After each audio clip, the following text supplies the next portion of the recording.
खुलुमबाय गोजोन फुंबिलिनि गासैबो बड'लेण्ड बुब्लिनि अनसायगिरिफोरखौ बरायग्रोबाय। दिनै 10 एप्रिल मंगलबारनि फानजामुथिखौ फरायथिनो लादों खिलिखां ब्रह्मआ। फानजामुथिनि गिबियाव दं मेष राशि।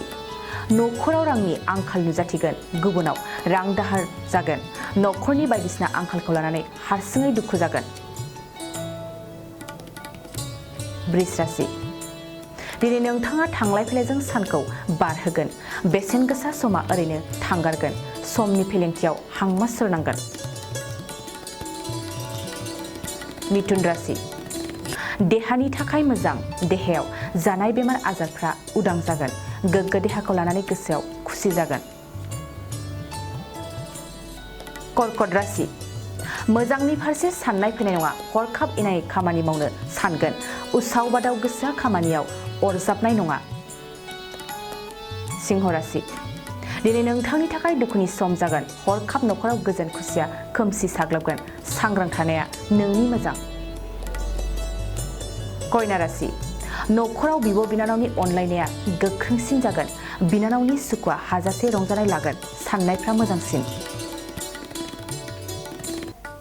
तुला राशि।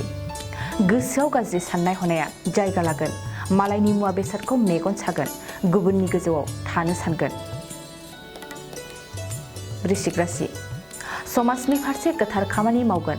गोसोआव गोग्गो साननाय फैगोन। गुबुननि थाखाय मोजां खामानि मावगोन। धनु राशि। दिनै नोंथाङा जेरावबो थाथेरनो हायै जागोन। हरखाब माबाफोर दाय गोनां खामानि मावनानै साजा मोनगोन। गोसोआव गिनाय सोमजिगोन। मकर राशि। बिदानि मोजां खामानियाव आखाइ होफागोन। बिदा फंबायनि गेजेराव साननाय हनायफ्रा साबसिन आरो गोख्रोंसिन जागोन। बिदानि अननाय मोनगोन। कुम्भ राशि। आंगो बिमानि खुसिखौ नुनानै जोबोर गोजोनगोन। बिमानि फारसे अननाया बारासिन जागोन। आंगो बिमानि आशीर्बाद लागोन। मीन राशि। दिनैनि नोंथांनि मोजां सान जानाय नङा। हरखाब खाफालनि भाग्यआ धोरोगोन। मोनखानाय मुवा बेसादानो खहा जाफिननो हागौ। दिनै सानसेनि राशि फरायथिनायाबो एसेनोसै। आसा खालामो नोंथांनि दिनैनि साना मोजाङै मोजां थांगोन। बेखौ बड'लेण्ड बुब्लि न'खरनिफ्राय मिजिंथिबाय। गोजोन्थों। बाजाज बाइक लानो गोसो गुदुं सुबुंफोरनि थाखाय गाहाम खौरां। क'क्राझार जिल्ला सेरफांगुरियाव थानाय फुंखा इन्टारप्राइज बाजाज श'रुमा 10, 11, 12 आरो 13 एप्रिलाव सानब्रैनि हाबाफारिजों मेगालन लोगोसे एक्सचेन्ज मेला खुंफुंदों। बायगिरि बिथांमोना एसेल' बिबांनि रां होग्रोनानै गाव गावनि लुबैनाय बाइकखौ बायनो हागोन आरो 500 रां होग्रोनानै गोसोबादि बाइकखौ आवग्रिना दोननो हागोन।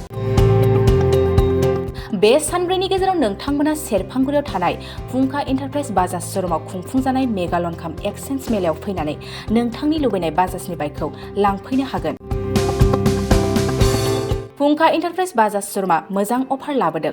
5 लिटार पेट्रल फ्रि, गंनै हेलमेट फ्रि, केस होनानै बाइक बायगिरिफोरनो 1500 रां केसबेक हरफिननाय जागोन। 13,999 रां बेसेनावनो डाउन पेमेन्ट होनानै बाइक लानो हागोन।